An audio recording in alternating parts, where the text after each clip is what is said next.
So Atkins Realis is actually involved in both sides of that equation. So we are helping take the existing fleet, the existing assets, and do life extensions for continued use. We're adding 35 years to each of the reactors that we have built over the last 70 years. Canada has built 35 reactors called CANDU reactors. We are in the middle of rebuilds at Darlington, at Bruce Power, at Pickering, and CERAWeek, Romania, Qinshan, China, and Wolsong, South Korea. So we are part of the taking the existing asset base, the legacy asset base, and extending its life. Just as important, we're also gearing up for a new cycle of rebuilds.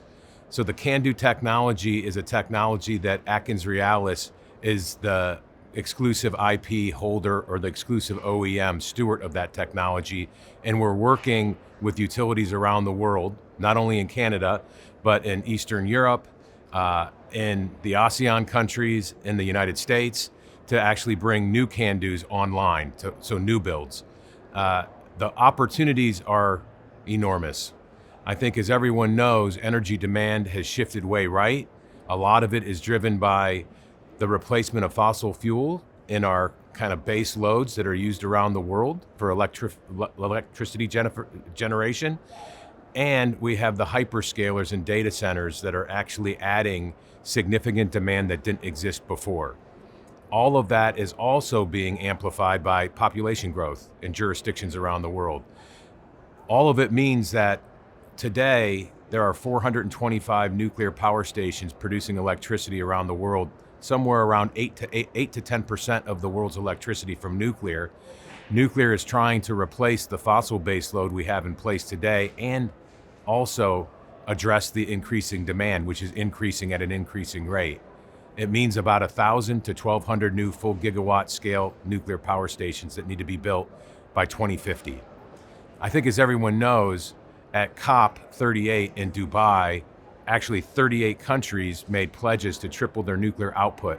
So all of this is being coordinated not only by the utilities that produce the electricity, it's also being driven by governments around the world.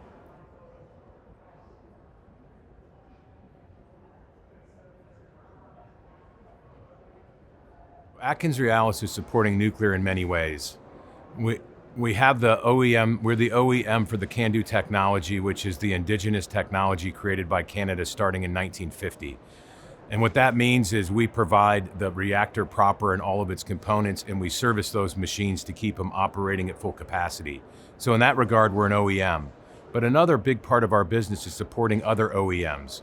An OEM is someone that owns technology, and in the nuclear business, a technology for reactor purposes, for thermal output, to create steam to turn a steam turbine, to create electricity through a generator.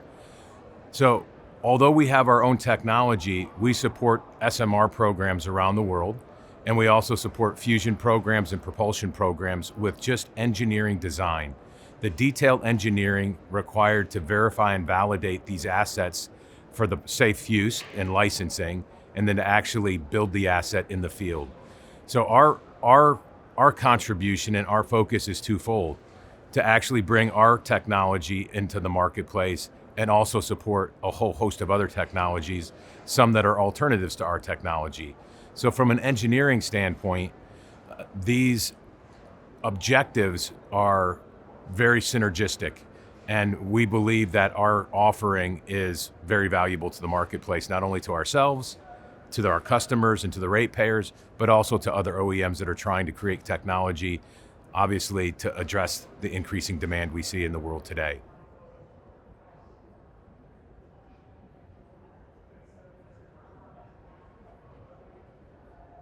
The first place we see opportunity is obviously at home.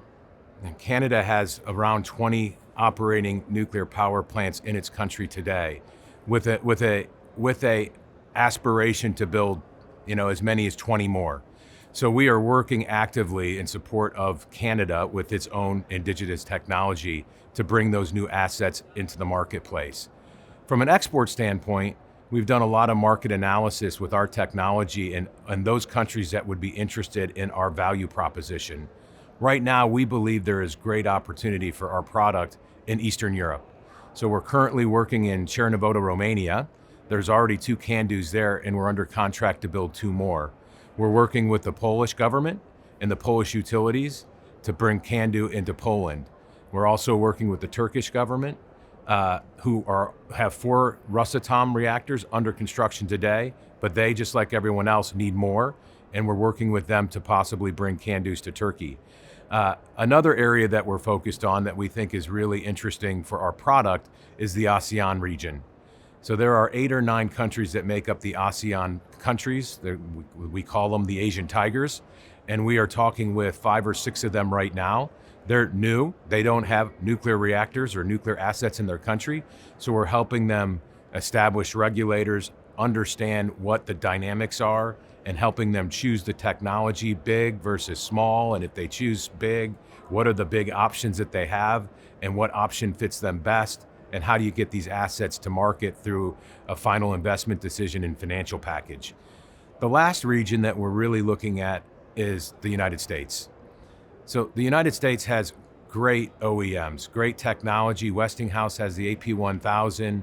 There's a lot of SMRs like GE Hitachi and X Energy and the Natrium reactor that's being built in Wyoming that are coming to market. But what's interesting about the United States is they have about 97 reactors in service today, with an aspiration, a stated aspiration by the Trump administration to triple that by 2050.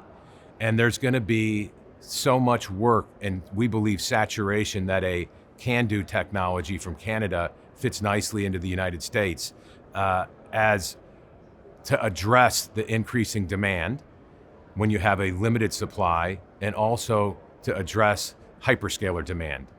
So the 3 primary regions we're looking at right now from an export market: Eastern Europe, the ASEAN countries, and the United States.